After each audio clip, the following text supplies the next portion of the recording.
All right, folks. So here's the challenge of the day. We're going to do World War I in 1 hour. And then we are going to kind of transition our focus onto the American home front during World War I. This is actually something that I know a little bit about. I've written, when I was in college, I kind of focused a little bit on this time period history, so I've written some papers on this. So most of the stuff I don't know that much about, but this I know a little bit about this. We're going to work our way through kind of the setup of the European state system in the late 19th century. This is all stuff that you at least should have touched on last year in world history. Some of this may or may not be familiar to a degree. Should be. World history. Grade, okay. It's a really good story. We're going to go through. We're going to go through the alliance structure. We're going to go through the Schlieffen Plan, what mobilization is. We're going to go through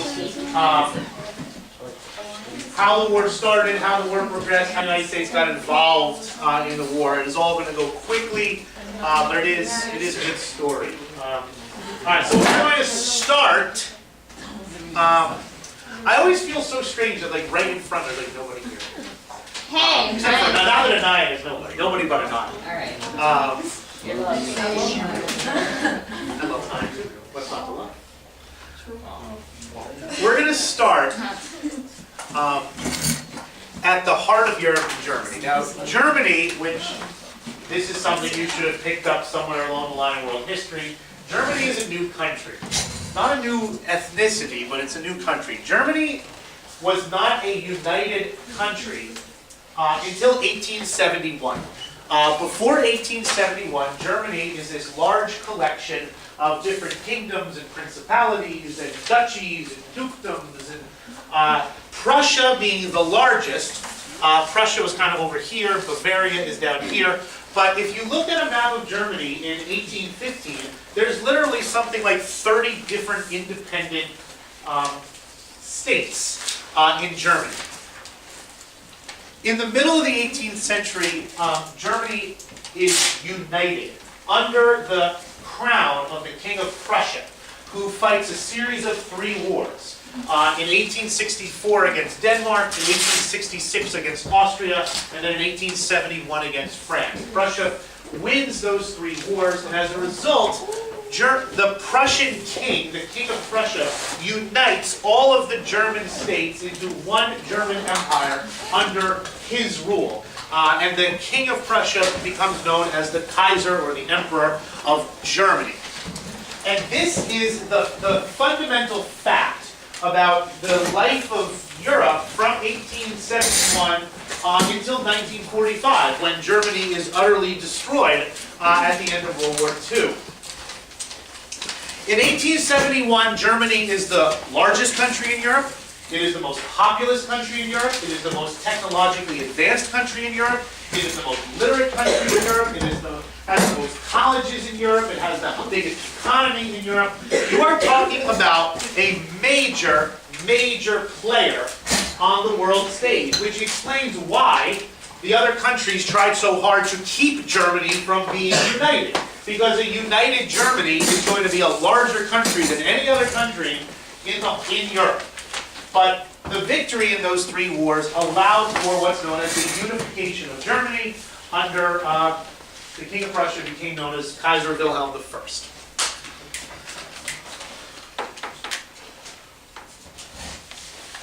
Sure. This fact of a powerful and united and militaristic Germany in the middle of Europe provokes a reaction amongst the other countries in Europe, specifically France and Russia. France and Russia form an alliance designed to protect each other from Germany. And how is that aligned? Why is this now? France is a generally democratic country. It's a free country. Russia is the very definition of an unfree, absolute monarchy ruled by a czar who has complete and absolute control. What brings these two countries together? What brings France and Russia together? Fear of Germany. And they sign a treaty and that becomes known as the double entente. An entente is like a relaxing of tensions, an agreement. And the agreement is simple. If France is attacked by Germany, what will Russia do? Come into the war on the side of the French, and vice versa. If Russia is attacked by Germany, what will France do? It will help Russia.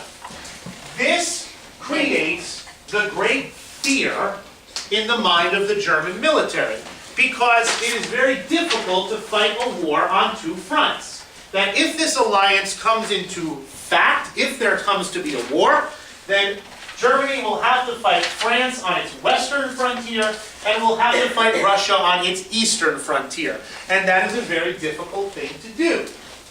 Wasn't that like in America, like back then with the South and the North when they were fighting? How they Yes, the thing that finally defeated, very good Aurelio, the thing that finally defeated the South was the North's ability to operate on two fronts simultaneously. A front in Virginia and a front in the Western theater. That it is very difficult for a nation to operate a battle on two fronts at the same time, and that is what worries Germany.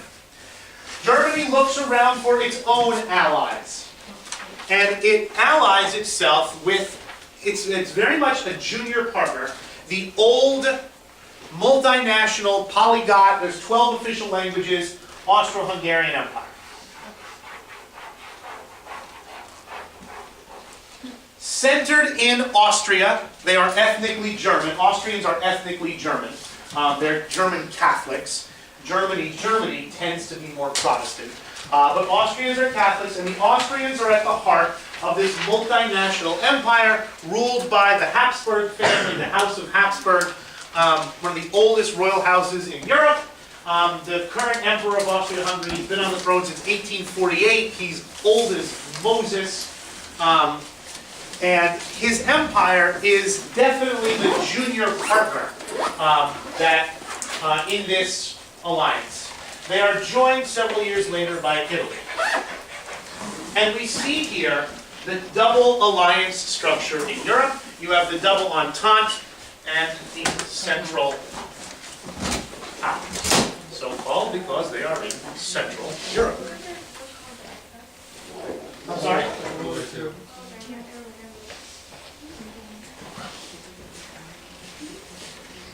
We are missing one major European power. Who is that?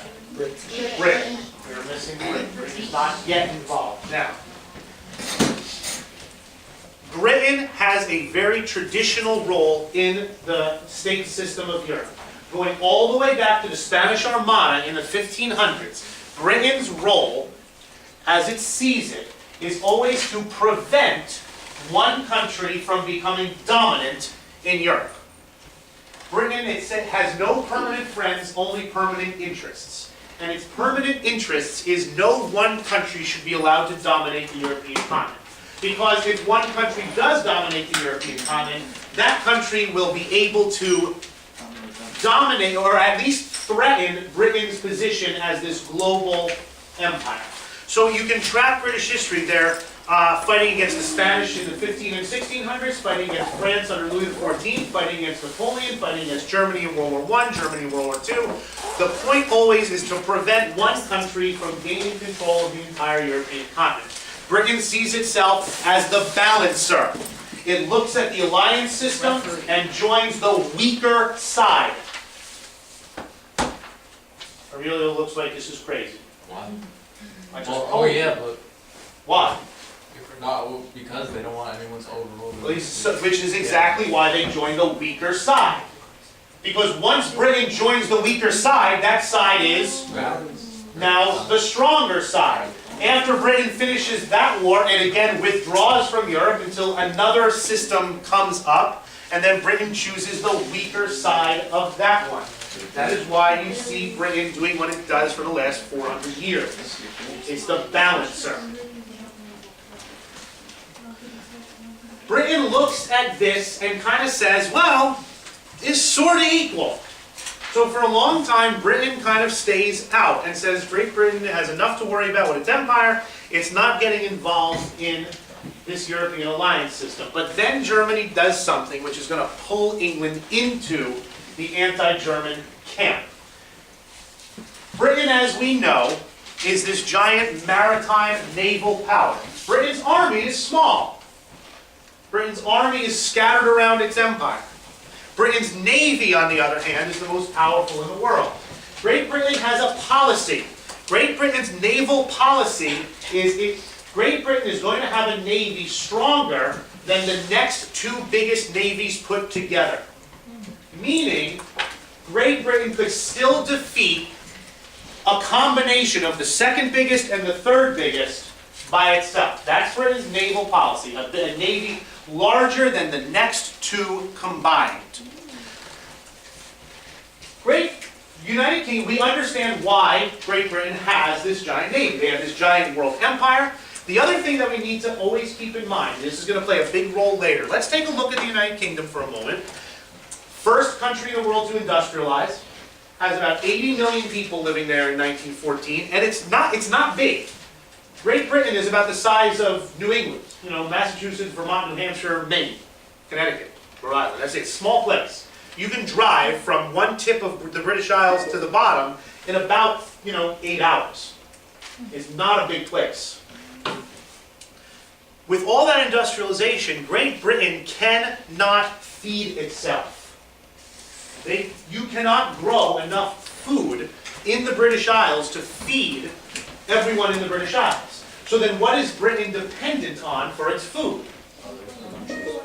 What does it have to do? Import food. Where does it import food from?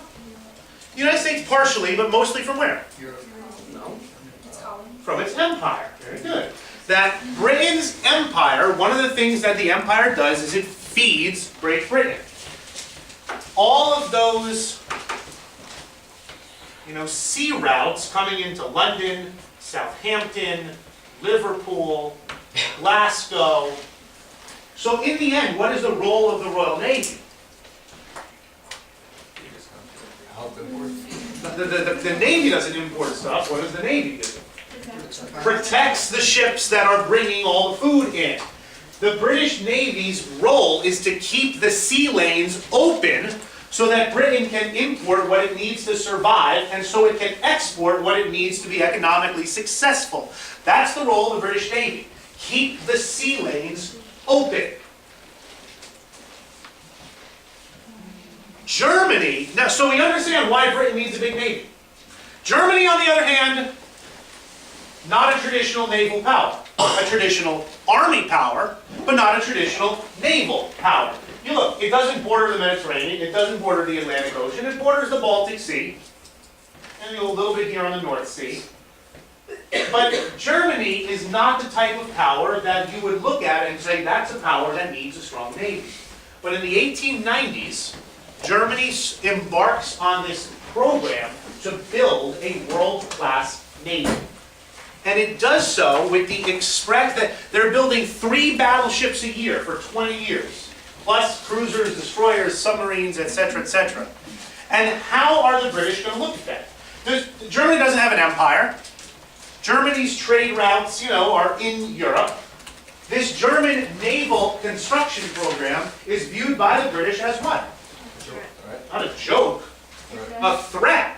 A serious and significant. Why the hell does Germany need a giant navy if not to do what? What do you think? What do they think they're going to do with it? Exactly. Challenge Great Britain. That if Germany develops this huge navy, it's also expensive as hell.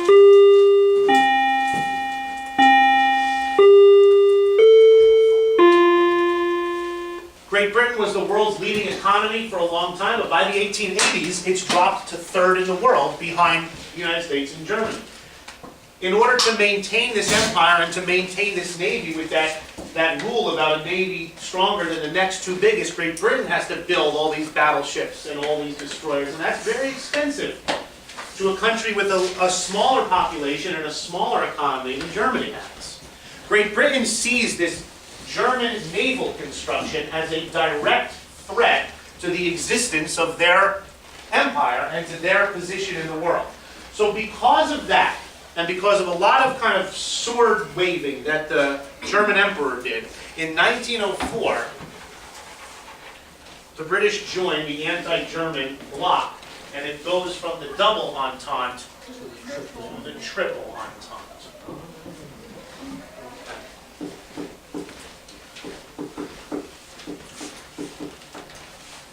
We've set it up.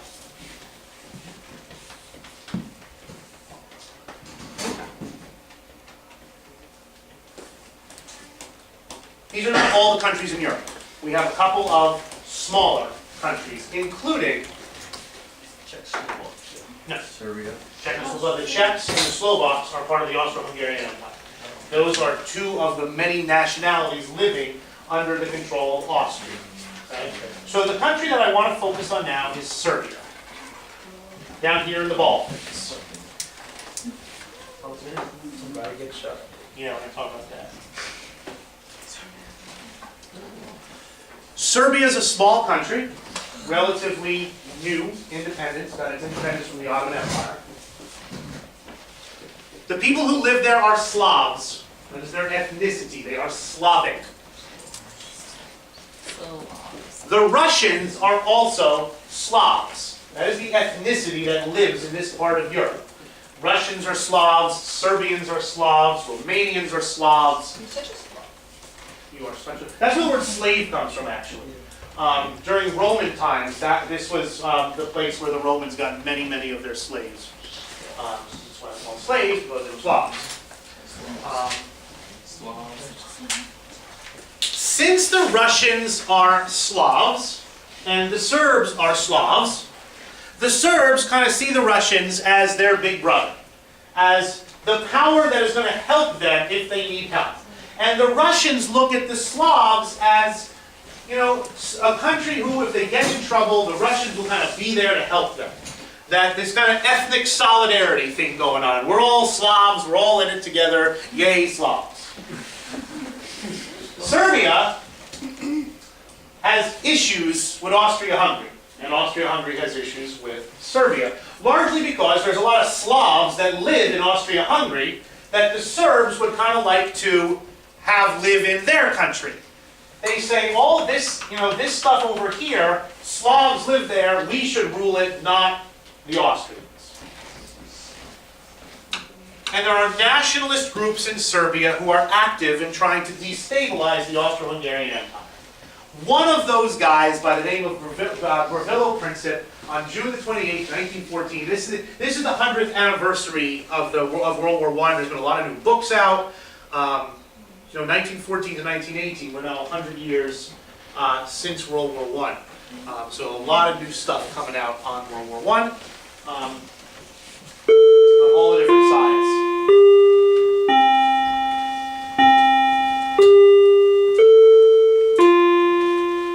A Serbian nationalist assassinates the heir to the Austro-Hungarian throne.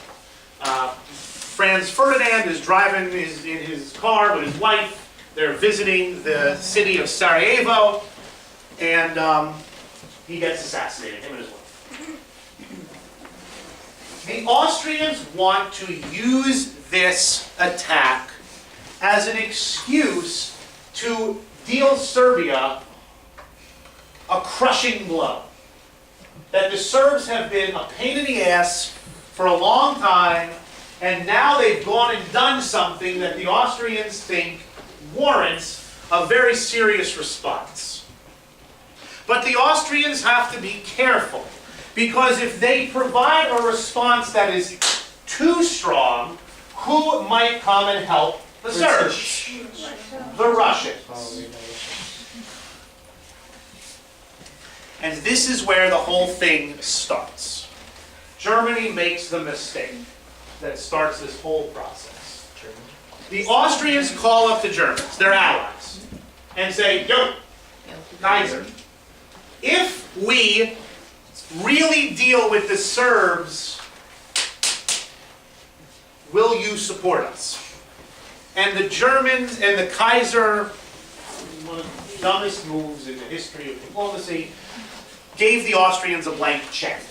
Basically said to the Austrians, whatever you do, we're going to back you up. We're not even going to, it's a blank check. Whatever you choose to do with Serbia, we got your back. So now Austria-Hungary, they've got that blank check in their back pocket. And they're going to go and make a list of demands on Serbia. Karen Fuentes, can you please come down to the main office? He's Karen Fuentes. They're going to make this list of demands on Serbia that Serbia cannot accept without completely giving up its independence. And the reason the Austrians were able to be so harsh was because they had that guarantee in their back pocket that if the Russians came in, the Germans were going to be there to help to back them up. The Serbians are now crapping their pants. They did not count on this happening. And they are as reasonable as, in fact, they accept every single demand in that list except for one. They say, we'll give you everything you want, except we can't give you this one thing. And if without that blank check, This is just a reminder that the students that do have detention today, you will be meeting in room 14 again. After school detention, we'll be meeting in room 14.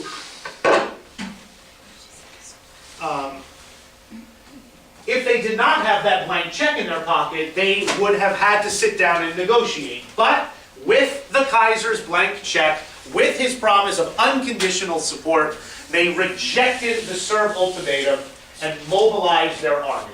Now, we need to talk about the next kind of key concept here. What does it mean to mobilize an army? You get it ready to fight. Get your army ready to move. Get your army ready to fight. Now, a couple important things. Remember I said at the very beginning that Germany fought these series of 3 wars, the last one against France in 1870, 1871. It was generally understood that the Germans won that war against France because they mobilized faster. That the German army got rolling before the French army was ready to fight. And that gave the Germans, obviously, a significant military advantage. So, people always learn lessons from the last war. The last war in 1871, the message was, he who mobilizes fastest has significant advantages. What does that mean to mobilize? Well, let's say, take James. If James is living anywhere in Europe except for Great Britain during this time, when he turns 18, he is required to do either 2 or 3 years of national service, depending on what country he's living in. Germany's 2, France's 3, Russia's 2. But at the age of 18, him and every other 18-year-old man in that country reports for active duty. And for his period of service, he is trained. He is taught how to march and how to fight and how to follow orders and all this military stuff. And then after 2 or 3 years, he is released into, the rest to follow whatever he wants to do the rest of his life, whatever. But from the day he is released, he is always a reservist. So if James turned 18 in 1910, then he is the class of 1910. And in the case of mobilization, they would say, all right, we are calling up the class of 1907, 1908, 1909, 1910, 1911, 1912, whatever it is, and then James has to drop whatever he is doing, and he has a specific card. They give, this is your information, this is what you do if there's a mobilization order. He goes to this railroad station at this time on this day. And this gets very complicated for the countries involved, because what does James not have that he needs? He needs a weapon. He needs a uniform. He needs food. He needs water. He needs medicine. Maybe he needs a horse. The horse needs food. The horse needs water. The horse needs a veterinarian. He needs shoes. He needs boots. He needs a million things that a soldier carries. He doesn't have these at home. I want you to imagine the complexity of James times 10 million like him at all different places all over the country. There's a lot of Jameses. James has to be united with not only his stuff, but his commander, his sergeant, the guys in his unit. They need to be equipped and moved to organize a mobilization, especially in an era before computers, is an incredibly complicated undertaking. Which train from where, goes where, dropping off what, at what time. You want to make sure your trains don't get in traffic jams. This train goes through this station at 9:58. It will be followed by another train at 10:16. Once the 10:16 train goes, then these people will come to... And if we are going to say that he who mobilizes fastest has an advantage, you can imagine that all these plans in all these countries were literally worked out to the last possible detail. And in a world before computers, you can't change it. Austria-Hungary mobilizes its army against Serbia. Okay. Now, before we get into the next part of the story, we have to talk about something called the Schlieffen Plan. Named after the German general something or something von Schlieffen. Now, let's look at Germany's situation on a map. Germany is surrounded by enemies. It's got Russia on its eastern front, it's got France on its western front. It cannot easily fight both at once. So Germany is going to come up with a plan to win this two-front war. And the plan is very simple. Germany is so advanced, it has so many railroad lines and smart engineering type people, that Germany can mobilize and have its army moving in about a week. From the time the order goes out from the emperor, mobilize, to the army being in place and able to move is about a week or 10 days. France is just as fast. Believe me, they learned their lesson from the last time. France has its mobilization down to the minute because they know that if they can get it done first, they have an advantage. France and Germany, fast. Germany's other adversary, though, Russia, not so fast. Is big, is inefficient, is corrupt, that there's not that many railroad lines, that, the communication is not as advanced. Russia, from the time the Tsar gives the order, mobilize, to the time Russia's armies are ready to move, is about 100 days. That is a significant difference. And Germany is going to depend on that difference in its Schlieffen Plan. The Schlieffen Plan is very simple. When war breaks out between Germany and Russia and France, Germany is going to ignore Russia at first. It's going to focus, because Russia takes so damn long to mobilize. Germany is going to take all of its available force for a quick knockout blow against the French. The idea is to defeat France in 6 weeks, like they did in 1870. The Germans said, we defeated France in 6 weeks in 1870, we can do it again. So the Schlieffen Plan says, number one, you knock out France to the west, and then what do you do with your army? You turn it around, and you bring it to the east to face the Russians, who are still going to be getting, all their stuff together. That's the Schlieffen Plan. It's to avoid fighting this two-front war. It's to knock out France real fast, and then turn and focus on the Russians. All right. Any questions so far? Austria-Hungary, with its blank check in its back pocket, declares war on Serbia. Serbia asks for help from whom? From Russia, from its Slavic friends in Russia. Serbia asks for help from Russia. The Tsar of Russia wants to come to the Serbs' aid. The Tsar asks his generals, hey guys, and the Tsar of Russia, the problem with monarchy is if you have a really good monarch, monarchy can work. Tsar Nicholas II is the most average person in like the history of average people. He never even really wants to be Tsar. He would be, he's a great husband, an awesome father. He has 4 daughters and a little son, the heir. But matters of state are just over him.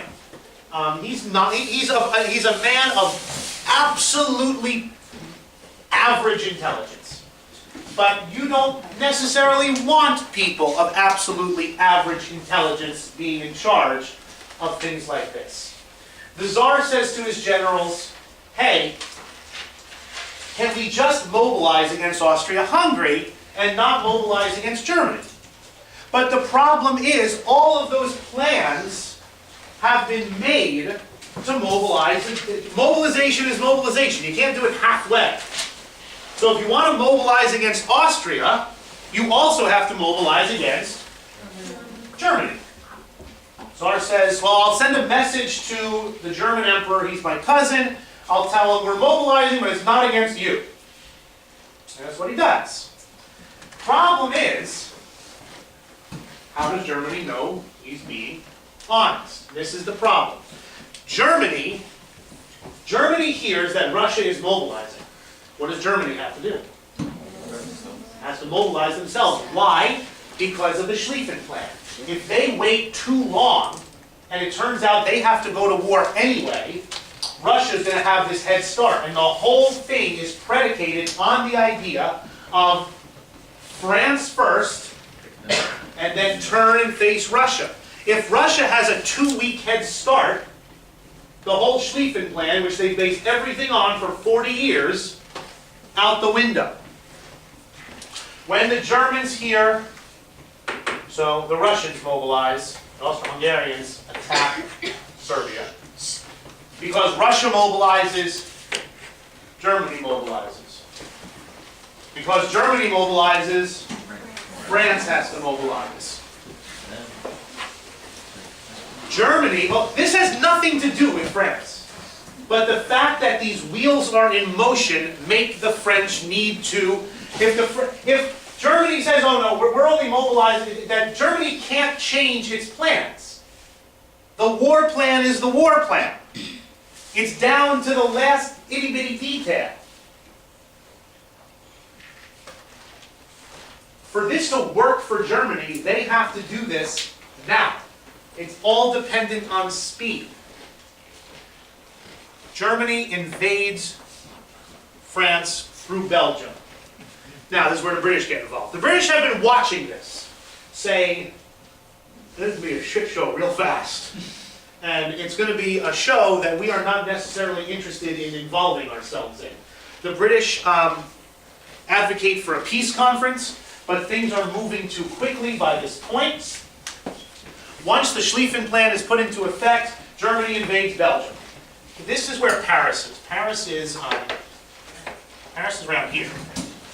The fastest way to Paris is through Belgium. Now the Belgians have to do with this. Nothing. They're just a delay. Small little country of Europe. The Kaiser expects that Belgium will let his troops just go through. The Belgians say, we're not letting you just randomly go through. We're going to try to stop you. Belgium is actually a country invented by Great Britain. There's no such thing as a Belgian ethnicity. Belgium is divided between 2 nationalities, 2 types of people who do not like each other very much at all. I'm sorry? Do they speak Dutch too? Half the country speaks Dutch. Half the country speaks French. The other half speaks a language called Flemish. Then you have the Walloons and the Flemish are the 2 groups in Belgium, and they don't like each other. The country is invented by the British as a buffer between Germany and France. The reason why Great Britain is so interested in Belgium is because one of the largest ports in Europe is Antwerp, right here. Remember what we said about Great Britain? It has to import everything. Here's London. everything that comes into London has to swing pretty much right by these Belgian ports. If an enemy of Great Britain controls these Belgian ports, that's a problem for Great Britain. It pretty much can't bring anything into London. It has to bring all of its stuff in kind of through Liverpool over here. Britain has guaranteed Belgium's neutrality. Basically saying if anybody invades Belgium, Great Britain's going to come on the side of the Belgians. The Germans invade Belgium. The British send an ultimatum to the Germans: withdraw from Belgium or we are going to enter the war. The Schlieffen Plan is moving, it cannot be changed. The Germans ignore the request, and the next day Great Britain declares war. And here we are. The Schlieffen Plan is a failure. All that planning, once you unleash the dogs of war, then all plans kind of go out the window. And Germany's Schlieffen Plan was no different from a million other plans that have been going out the window. Basically what happens is the Belgians put up much more resistance than the Germans counted on. The French they mobilized very quickly, they put up resistance, and the British Army also, it's a funny little story. The British Army is traditionally very small. It's scattered all around the world, in an empire. Somebody once asked the German Kaiser, it's very professional, but it's very small. Someone once asked the German Kaiser, what are you going to do if the British Army lands on the German coast? And the Kaiser said, I'll send the Berlin police force to arrest them. And he called the British Army a contemptible little army. And the British Army kind of took that insult and turned it around, and they started referring to themselves as the old Contemptibles. Well, those two divisions of the British Army were in action for something like 72 straight hours. The soldiers didn't sleep for about 3.5, 4 days fighting this kind of fighting retreat. And to make a long story short, Paris was saved, barely. The German advance stopped about 15 miles outside of Paris. It's the first example of automobiles being used in war that the French army brought up reserves to the battle line on the taxi cabs of Paris. And a line was established in northern France. Now, once the troops stopped, defensive war, World War I for the defense was a lot easier than for the offense because the machine gun had been perfected. The bravery of individual men doesn't matter a damn if I'm sitting behind, a big wall with a machine gun with some barbed wire in front, and all the bravest men in the world can come charging at my machine gun and just... The numbers of casualties in the first 2 weeks, France lost about 250,000 men in the first 2 weeks of fighting. Germany lost about 200,000 men in the first 2 weeks of fighting. That casualties are unimaginable. Terribly, and I mean, the flower of Europe, that, people were ready to fight the 19th century war facing off against 20th century technology. So the French on the first day of war got on their horses, they had their bright blue uniforms on, and no helmets, just the caps, like in the Civil War, and charged into the face of machine gun fire. And the Germans, sort of did the same thing. The Germans went into battle with those little Pickelhaubes, those funny little spikes, still on their helmets. The British at least had gotten rid of their red uniforms about 10 years before, when they fought a war in South Africa. But they marched to war with no helmets. Cavalry plays all of these aristocrats, these noblemen of these great old European families, the head of cavalry units, charge with sabers, brave as hell, and get slaughtered by this industrialized war. The technology does not exist to defeat the machine gun yet. And so the war descends into this stalemate in northern France, where you dig into the ground for protection against machine gun fire, into the trenches, and then you try to race the other side kind of around their trench. There's this, it's called the race to the sea, and then a race south, and basically what happens is World War I in the Western Front, after the line settles in, takes place within a couple miles of this line for the next 4 years. Because there's no technology to get around these trenches. Not in 1914, not in 1915, not in 1916, starting in 1917. The British invent this really cool new technology that it got its name from the code name that the British used. The British said, we're developing these new water tanks. And what they were actually developing came to be known as tanks. There was like the code name, and we were developing new water tanks, and that became the name. Airplanes get better by the end of World War I. Shock troops are invented. Kind of what we consider like the Rangers or the SEALs are shock troops, kind of highly trained elite troops to kind of lead certain. But for 3 years, there's nothing you can do except send hundreds of thousands of incredibly brave men up over the tops of their trenches to die in the machine gun fire and barbed wire of the Western Front. And this used to be farmland with trees and villages, and it looks like the surface of a frickin' moon. It just churns into mud, and you're living underground in this muddy, wet, cold, smelly. Being a soldier in World War I was not a pleasurable experience. You would basically, the way it would work is you would do 2 weeks in the front line and then 2 weeks in the rear. 2 weeks at the front line, 2 weeks in the rear. Yeah.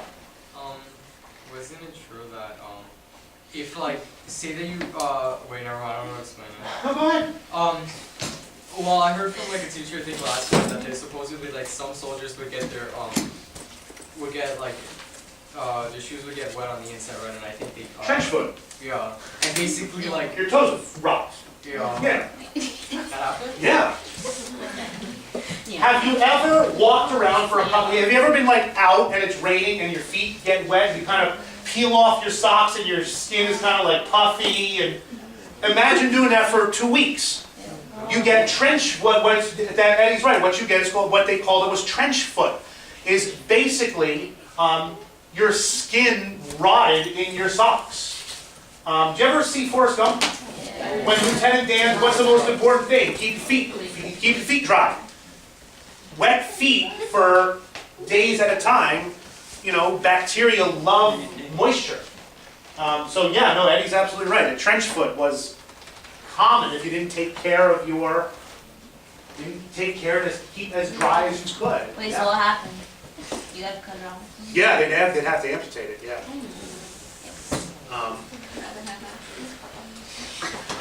So for 3 years, that's the reality of the war in the West. Massive casualties. Battle of Verdun, 1 million casualties on both sides. 1 million German, 1 million French casualties, both killed and wounded, over a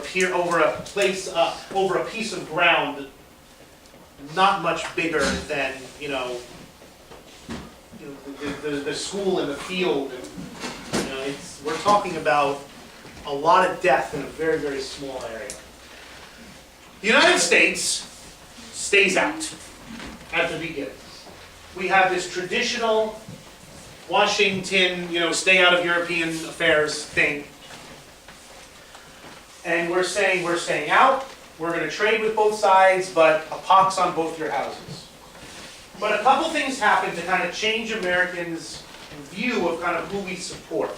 First, Britain and France are democracies. We tend to support, if we have a choice, we'll take the democratic side against the not democratic side, first of all. Obviously, we have a kinship with Great Britain. We speak English. Most of the people living in the United States are of English extraction. So our natural sympathies kind of lie there. And then the British were very, very good at propaganda also. When the Germans invaded through Belgium, they did not treat the Belgian population particularly nicely. Today we would call it war crimes. And the British took those incidences and really blew them up. Published them everywhere, exaggerated them. The Hun, this character, he's not German, he's a Hun, like Attila, drawn as this monster. He's raping nuns and killing babies and raping Belgium and all these. And that's true, that there was definitely instances of, murder of civilians and raping of women by the German army when they came through Belgium. And the British do this great job at making the United States very well aware of it in order to gain sympathy for their side. American ships are accidentally sunk around Great Britain because how do you defeat Great Britain? Dependent on imports. You want to defeat Great Britain, you want to defeat the British Empire in a war, how do you do it? You starve them out. And how do you starve them out? You sink their ships. Defeat, if Britain is, these huge empires, the only way you can beat it is if you starve them out. You can't invade Britain, they got the Navy. But if you can somehow sink enough of those ships carrying food, they'll be forced to surrender. So Germany uses their submarines to sink ships heading for Britain. Accidentally, for several years, 1914, 15, 16, sinks some American ships too, which also makes many Americans opposed to Germany. Finally, in 1917, Germany decides it has to gamble, that they have not won the war. They're trying to fight this two-front war. They have taken massive, massive casualties. Their economy is starting to fall apart. They don't have that much left. They're going to roll the dice. And they roll the dice by declaring unrestricted submarine warfare, which pretty much means if you're a ship and you are anywhere near England, we're going to sink you. Knowing that they would sink lots of American ships. And if they sank lots of American ships, what was the United States going to do? Come into the war. But Germany's counting on that. They're counting on that because the United States did not prepare for this war. In 1916, the United States has still something like the world's 18th largest army. Germany says, we cannot, so Germany's going to do two things. One, it's going to declare unrestricted submarine warfare to try to starve out the British. And two, they're going to gather the last remaining strength that they have for one more attack on Paris.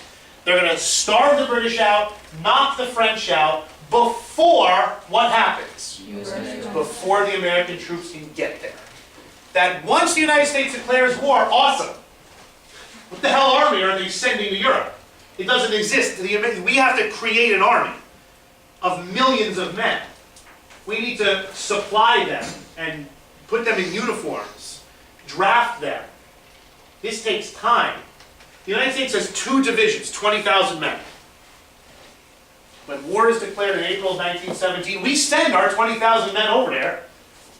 But in World War I, where 60,000 Englishmen were killed in one day, what the hell is 20,000 men? It's nothing. It's like spitting in the ocean. It's symbolically important. The commanding general of the United States Forces, Blackjack Pershing, he goes to the grave of Lafayette, the great French hero who came over and helped George Washington during the Revolution. There's this big scene. They have all the cameras there. Pershing goes to Lafayette's grave and announces, Lafayette, we are here, repaying that debt. When Lafayette came over and the French came over during the Revolution. But 20,000 men is nothing. It's going to take at least a year for the Americans to get to France in any sort of numbers to be able to make a difference. And that's Germany's gamble. They're going to invite the United States into the war by trying to knock Britain out of it. And they come damn close. In 1917, there's a revolution in Russia. the Tsar is removed from power by a revolutionary government. Then there's a communist revolution later that year. That is your video for tonight. Very important. It's the start of Russia as a communist country, which is going to be a fact of our study of history until the end. So make sure you watch it tonight. But what it does is it draws Russia out of the war. All of those German troops that were on this side can now come to this side before the Americans get there in large numbers. In April of 1918, the Germans give their last great effort, and they launch this vast attack towards Paris again. And they actually break the British and French lines. American soldiers just arriving in large numbers are pretty much taken right off the ships to plug the line, plug the holes in the line. And to make a very cool, long story short, the American troops save the line outside of Paris. Germany's shot its load. It's done. Its troops are still brave as hell, but now there's nothing left behind them. The German economy is collapsing, and now 10,000 Americans a day are arriving in France. 70,000 a week, over 250,000 a month arriving in France. Well equipped, well fed, well led, and now by August there's enough American troops there for a major Allied counterattack. British, French, and American troops counterattack north of Paris, break the German lines, and Germany asks for an armistice. The Kaiser is forced to flee. The German Empire falls. The Kaiser lives out his days in Holland, had a much nicer fate than the Russian Tsar. The Russian Tsar, his wife, his 4 teenage daughters, and his son were murdered by the communists, shot to death. And the German government asks for an armistice. And the guns stop firing on the 11th hour of the 11th day of the 11th month in 1918. That's why we celebrate Veterans Day on November 11th. It used to be called Armistice Day. It's still called Armistice Day in Europe. End of World War I. Yes? What impact did Italy have in all this? Very little. Italy decided it was not going to join Germany and Austria. About in 1915, they switched sides. Started fighting on the side of the British and the French. Italy wanted this stuff. God bless the Italians. They make good food with shitty soldiers. Basically, the problem with this, and we'll do this quickly, there's a bunch of mountains here. And there's a river called the Isonzo River. Well, there was the first battle of the Isonzo River. These Italian troops tried to charge up the mountain and defeat the Austrians, and they lost. And there was a second battle of the Isonzo River where they tried the same thing and lost. And there's a third battle of the Isonzo River, a fourth, a fifth, a sixth, a seventh, an eighth, a ninth, a 10th, an 11th, and finally, at the 12th battle of the Isonzo River, the Austro-Hungarian Empire fell apart and his soldiers just went home. And so Italy got some land. At the cost of hundreds of thousands of people dead at 12 different battles of the Isonzo River. Not to make fun of the Italians, but remember we talked about yesterday how the technological, when countries went into non-European countries, their military is kind of always pretty easily won. Not the Italians. They were defeated by the Ethiopians in 1896. Pretty much since the fall of the Roman Empire, not much militarily going on in Italy. So, this leaves me perfect time, guys. So there's, first of all, tomorrow we're going to talk about the peace. But today I have one more really, really important thing. We have enough time to do it. And that's the home front in the United States. What was going on at home? A lot. Woodrow Wilson and his progressive allies see the war as a huge opportunity to do progressive things that he couldn't do in peacetime. And he calls it war socialism. corporatism. Corporatism is the progressive belief that government should make a national plan,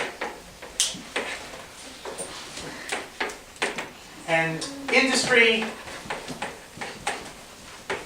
and labor go along with it. This is the progressive's dream. This is technocracy pretty much fully in flower. Educated experts in government decide what the plan is. Industry and labor get pulled into supporting the plan. The role of government is to get society all working on the same page for one specific national goal. This is completely opposite of the traditional understanding of the role of government in the American system. Traditionally, how do we understand government? What's government's role? To what, Helen? To protect your liberty. Not to lead the United States on great crusades where we all had better be on the same page or else. But that's corporatism or socialism. I'm not, guys, this is important. This is not like the crappy end stuff. This is important. Wilson's government, Wilson's administration is going to do a list of things, and we're going to list them, that have never been done before in American history. So many things change about the role of federal government during World War I, starting with government control of the railroads. The railroads are put under government control. This is which railroads go where, what they carry, how much they charge, where they go, etc., etc. All determined by an agency of the federal government. Wage and price controls. This is how much an iron worker will make. These are the hours he works. This is how much the iron company can charge. These are the wages, hours, all set, not in an agreement between industry and labor, but set by government, and if they don't agree, they're breaking the law, we're going to chuck them in prison. Wage and price controls. Massive taxes, up to 90%. The income tax law passes for the first time in 1916, the top rate is 2%. By 1919, the top rate is 90%.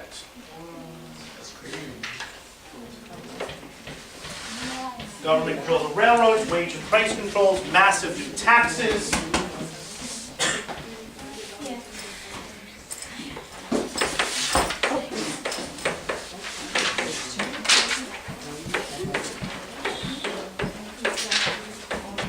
For the first time, the United States engages in major propaganda. The Creel Committee, led by a guy by the name of George Creel. It's George Creel's job to explain to Americans why they better agree with Woodrow Wilson. He's joined by an army of what are known as 4-Minute Men. Ladies, hold your jokes.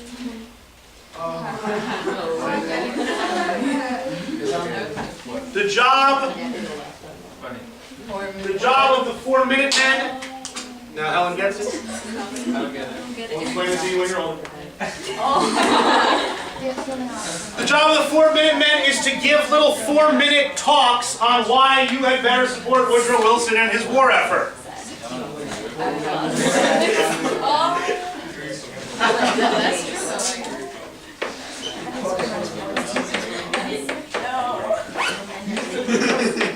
This is all backed up by what's known as the Sedition Act.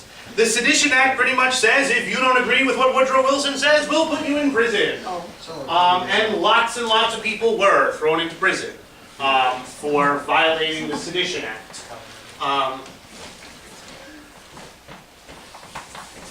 That for the first time in America you have police acting as political informers, that people would say to their local police, you know, oh, such and such is pro-Germany, loves Sprouts, and that person's gonna get a visit from the politicized police under Wilson's regime here during World War I. One of the effects that this has is the destruction of the ethnic German culture in the United States. That Germans have been in the United States for a long time, from colonial times, and then that big migration in the middle of the 1800s. The Germans have maintained their ethnic culture for a long time, and it is absolutely crushed out during World War I. German language schools were shut down. You were not allowed to teach your children German. That German newspapers were shut down. This concept of corporatism, that it's the government's job to get everybody on the same page, and that if you're not on the same page, we're going to make you be on the same page, is a radical departure from what was traditionally the norm in the United States. And then to make it worse, once the war ends, Wilson doesn't get rid of all of these things. A lot of them, Wilson uses the war to kind of put them into place, and then does not necessarily plan on getting rid of them once the war is over. One of the major reasons, we're going to talk tomorrow about the other major reasons, but Wilson and the progressives get blown out of the 1920 election. It's one of the most lopsided elections in American history. Americans reject progressivism, lock, stock, and barrel in 1920. One reason we're going to talk about tomorrow about Wilson screwing up with the peace process after the war. But the other was this. Now when Warren Harding says, Warren Harding, the Republican candidate in 1920, says we're out for a return to normalcy. One of the things that he means by a return to normalcy is giving the railroads back to the railroad companies, stopping wage and price controls, lowering these massive taxes, shutting down, you know, the propaganda committee. That's what Harding is running on. And Wilson screwing up the peace treaty.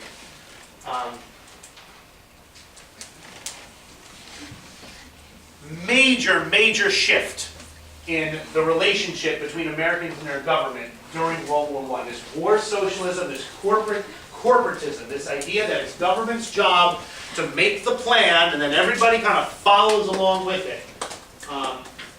Major part of the home front during the First World War. These are all things that we should... that's a great compare and contrast question. Compare the home front during World War I to World War II. Compare the home front during the Civil War to World War I. Lots of different things that you could get from here. So there's World War I in and out. Any questions? About the war, the peace, the guys. Oh, what happened to Serbia?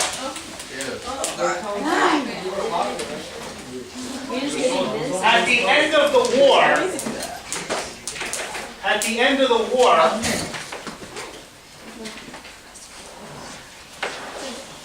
all of these countries here were combined into a country called Yugoslavia, which means land of all the Slavs. So they lumped all the Slavs in together after World War I.